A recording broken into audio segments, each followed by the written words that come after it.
The war against nature is probably the largest one. Using it with political leaders, UN leaders, what they found was their original self. Break down towards breakthrough time. Justice is not something to be fought off, it's something you live all the time. Despair and destruction to being transformed into their power. And I think we are in a process as a species of building a new story. Rama, Alexander, I know that you devoted most part of your life to the concepts of justice, to peace building, and not only like the political concept, but also like embodied things. You were trying to embody it in our life.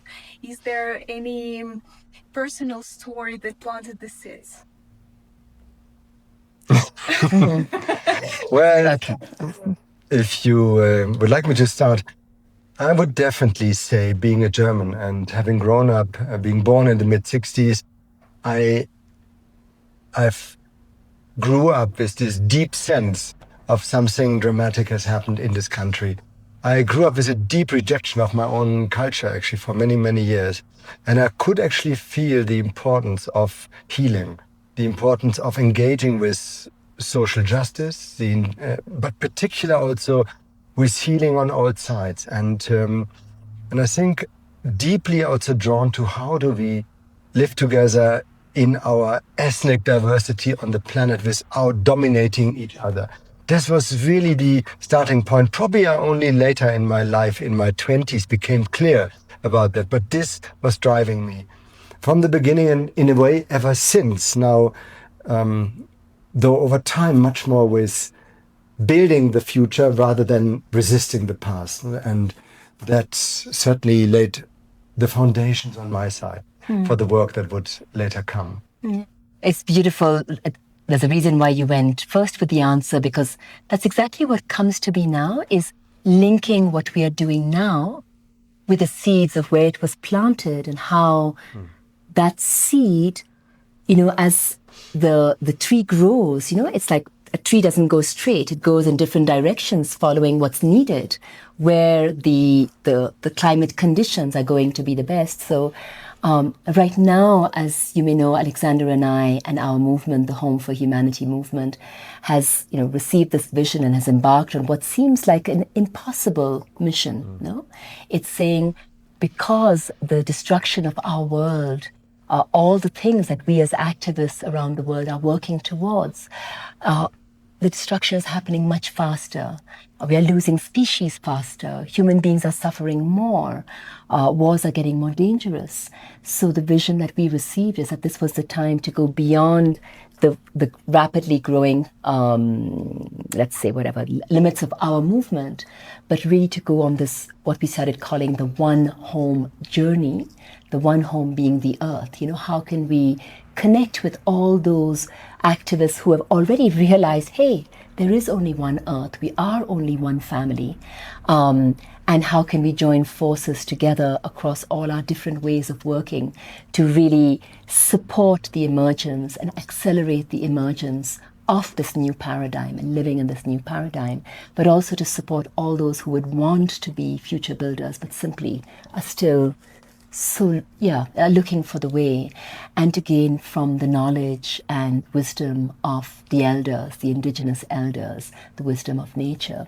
So that was a journey that we are on that has brought us here to this beautiful meeting with you and to Mexico City. But if I go back to your question, what planted that seed? That was actually it. When I go back and listening to your answer, that's where it took me. That in the beginning, it wasn't justice or peace. It was that belief growing up in India that we could live, human beings have such incredible potential and depth, and we could live in such a beautiful world of harmony where justice is not something to be fought off, it's something you live all the time. Peace is not something you long for, you yearn for, or you never experience. It's natural. And that was what planted when I looked around me in India and saw in every single dimension, every one of the systems we live, from the political to the economic to the social to the religious, everything, the gender, right? It was so unjust that grew my passion for justice.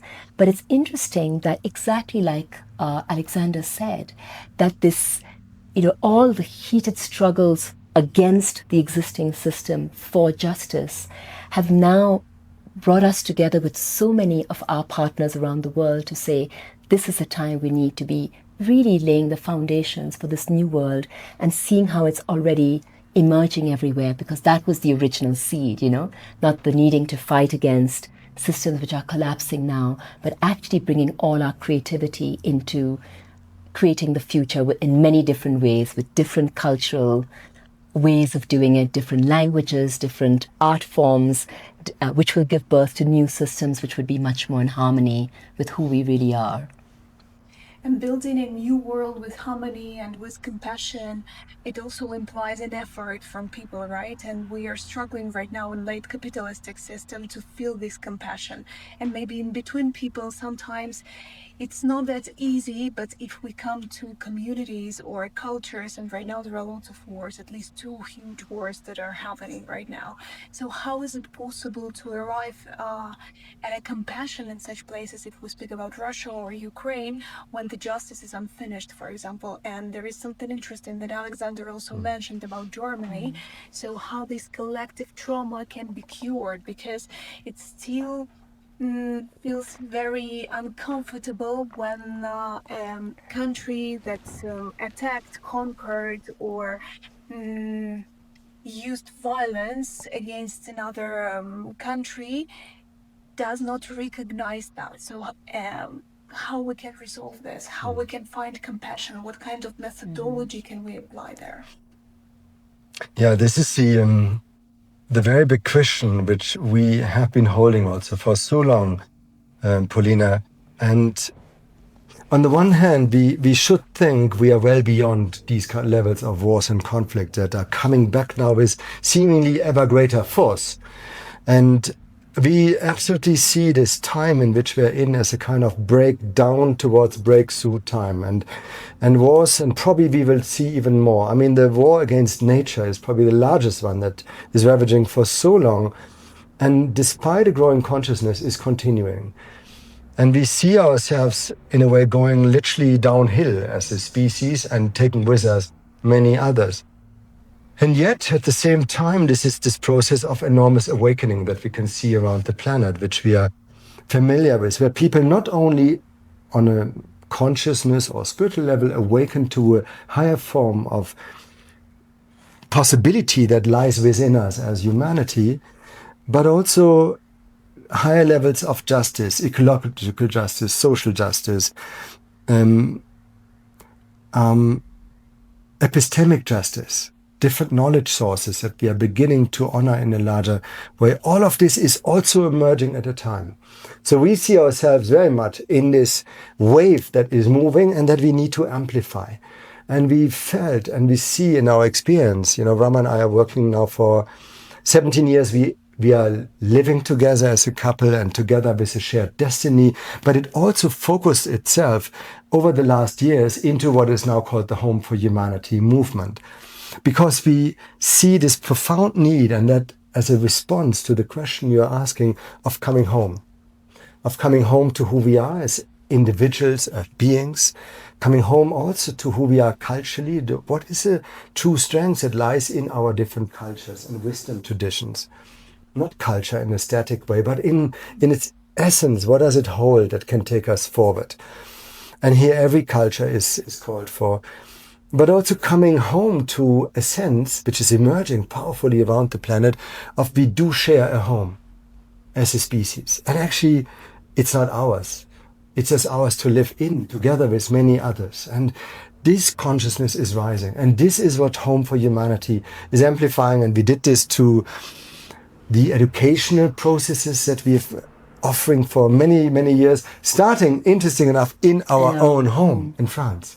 We experimented with the whole format of bringing people home in the unfamiliar environment of being with their professors, but connecting to nature, connecting with who they are, while we connected them to the leading cases of building the future in the world, connected them to, from Mexico to India to Egypt, all these places we had been working with. We had been actually helping to build in many cases, came now together in a kind of planetary school for building the future. And that is what we are amplifying now also with the One Home journey that Rama already kind of opened up to. But I think this is where we see a possibility in the middle of drama, in the middle of trauma and disaster is lying, and that we need to grasp in order to let it blossom. Home for Humanity is really a powerful response to that. I feel that it's really grounded and a response to this moral fragmentation, actually. And Could I respond briefly, just because your question touches at the heart of what I started doing from my early age, was really working on justice. And your question about what can we do, how do you find compassion when the process of seeking justice is not complete, and that's what I taught and worked in for 30 years and studied and researched and so on. But interestingly, I would say there are two answers I found. One was art. It came as a surprise to me, and that's our shared passion, was with all levels of people. But very often when I, who had been a political activist all my life, or been, on that side of the table, on those senior councils and commissions and heading things, but when art came to me through the form of theatre of transformation, which was stories of people I had actually worked with, interacted with, who had told me their stories, and I'd seen how they went from, despair and destruction to being transformed into their power, or warlords, who somewhere had that transformation and found their compassion to become peace builders. What I noticed is when I started developing theatre of transformation, I used it with people at all levels, grassroots activists, youth, but using it with political leaders, UN leaders. It was incredible to find that what they found was their original self. They would begin to weep, even sometimes, I've had Argentines who didn't speak a word of English, who would weep when they would say, that reminded me of my grandmother, or an African chief from who feel deeply, deeply moved because something that the common humanity that we share across all cultures awoke in them. So that was one thing which was a real surprise to me. But the second one was this critical thing that we discovered together was the sense of home. And suddenly what it reminded me of is many, unfortunately, what I've fought against all my life is political processes. Wars are negotiated between leaders who unfortunately have used to care about their people, but somewhere along the way care about their interests. So of course the war doesn't get resolved. But the few cases where there was a breakthrough, it was very often because of this, that they came into this intimate atmosphere where they felt like a family, where they could reach out and be humane with each other. They could be in a home-like setting, and that's where that compassion came forth. And for us, what we found without exception is when one brings people, when one creates a space that feels like home, where everyone is treated as family, whatever their economic, social, cultural, ethnic, every difference, where nature is a part of it. So you aren't just sitting in this little, closed room like the thinking in all of our international conferences is put people in a hothouse, put them under pressure, and the time pressure will make them cook up a solution. That's why the solutions are so, lacking in compassion, humanity, or long-term thinking. But actually, if you're walking in the woods and you come back, you're in touch with nature and you sit in this setting, the transformation is exponential and it takes very little time. So on our One Home journey, where we've been literally going through, refugee camps, slums, indigenous communities, and leaders, always being family, creating the sense of family and feeling at home wherever we went, whether it's a hut, it's a shanty town, or it's a palace. Very rarely palaces on this journey because we are much more interested in people, so-called at the grassroots from the bottom up who are building the change. It's that creating that sense of family and recognizing where homes are building the change, where places are the root of birthing the future and living the future and connecting them all. So I really think these are two big keys, for us to once more feel like a family of life. And I'll add one last thing is it is because all my work has been, or most of my work, in conflict. It is in situations of conflict, of crisis, that I have experience the most compassion. So it may be that at the top levels, people don't feel compassionate, but everywhere, in every war zone and every refugee camp, everywhere, there's so much compassion and sharing. I have one piece of bread. I don't hoard it for my 5 children. I ensure that the person in the camp next door has half so that her 5 children and my 5 children can share that piece of bread. And that's where we have learned all of our lessons in humanity, in compassion, in generosity, in hospitality. And on this one home journey, we are traveling home to home. So we live in the communities and in the homes of our partners. And it's exactly that, experiencing this human generosity, the oneness with nature, but really this generosity that is, whatever little I have, I'm honored to receive and share with others, So that's something that we really need to bring into politics, or we need to create a new politics based around that. During your masterclass, I saw how powerful a story might be and what kind of compassion you may experiment. However, right now we see that people are trying to avoid news or bad agendas, and we are facing right now a paradox of narrative. So on the one hand, adrenaline sells a story, but on the other hand, people are saying, I don't want to watch this news, right? But at the same time, when you tell a positive story or inspiring story, it doesn't sell like an adrenaline something. So how would you see this transformation of a narrative? Because while we are saying about sharing stories one-to-one or in small groups, it really works. But when we are speaking about a huge scale, how we can apply that, how we can work with huge amounts of people, so that also to provoke this transformation. Rama, I let you start. Story is your primary domain, not only. but I move on your wave. There are different ways of coming at it. One is I feel that there is a problem with all of us vying for attention and feeling it's the number of likes, the number of followers, the number of viewers that's going to determine the transformation. And I think what Alexander and I are beginning to see more and more, that maybe that's not the way. There has been part of what that's done is reduce the attention span of people. So it's just how fast I can scroll, and then my finger gets used to scrolling. We still don't know what scrolling means, but we know that that's an illness of the younger generation.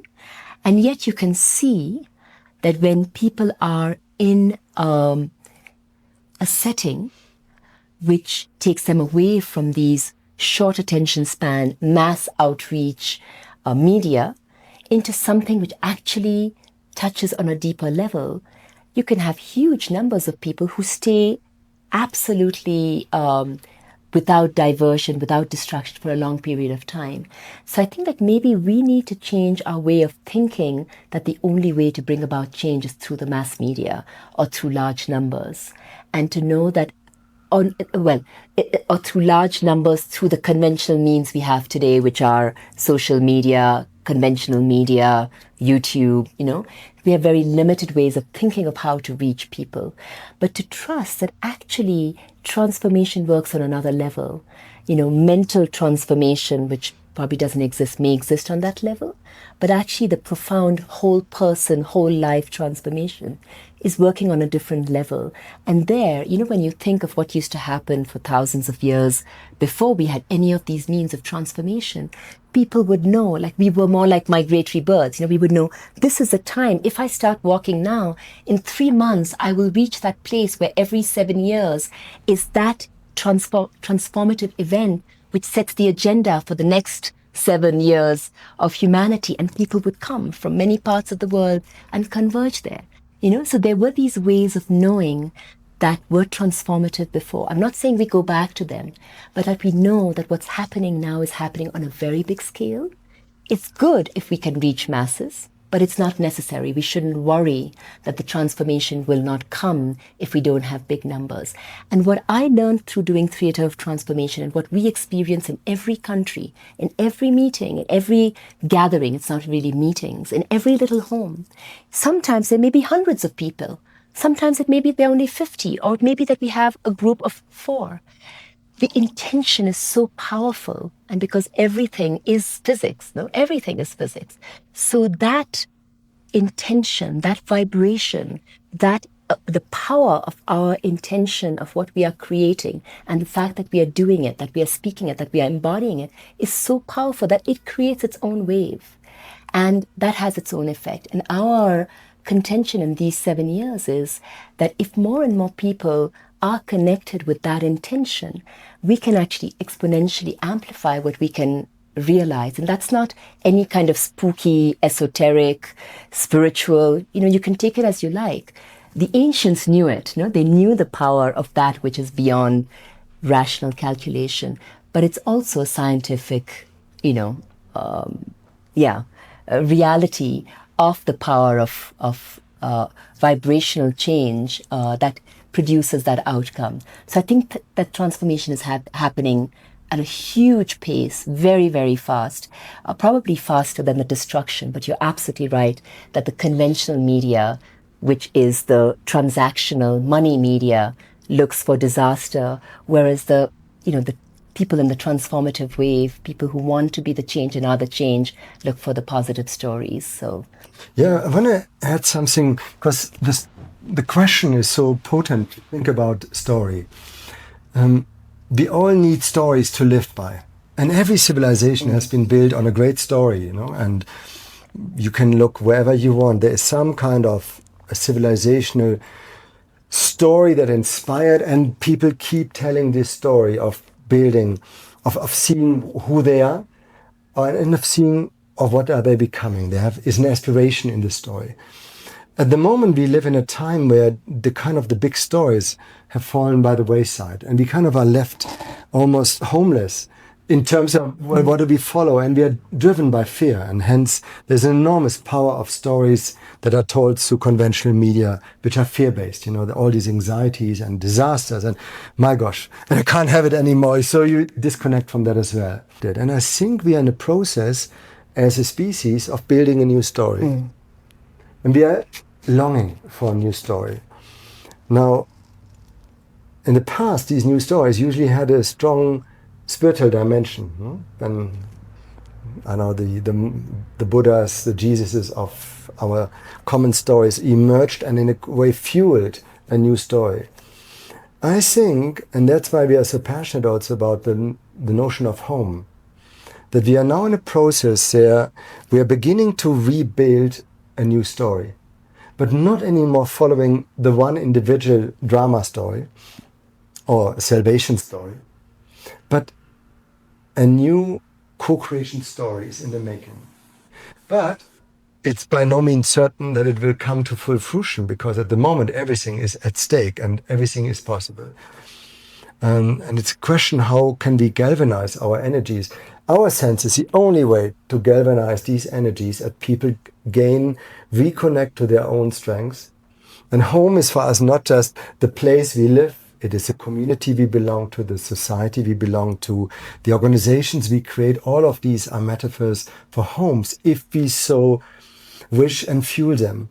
And which can, in co-creation, because the Buddha of the future, we often feel, is not the individual, but is the collective. If that is rising, and if the Home for Humanity movement does its own part in supporting the rise of the new story, I believe there is such a longing for hearing this story. We feel this on the journey we now do.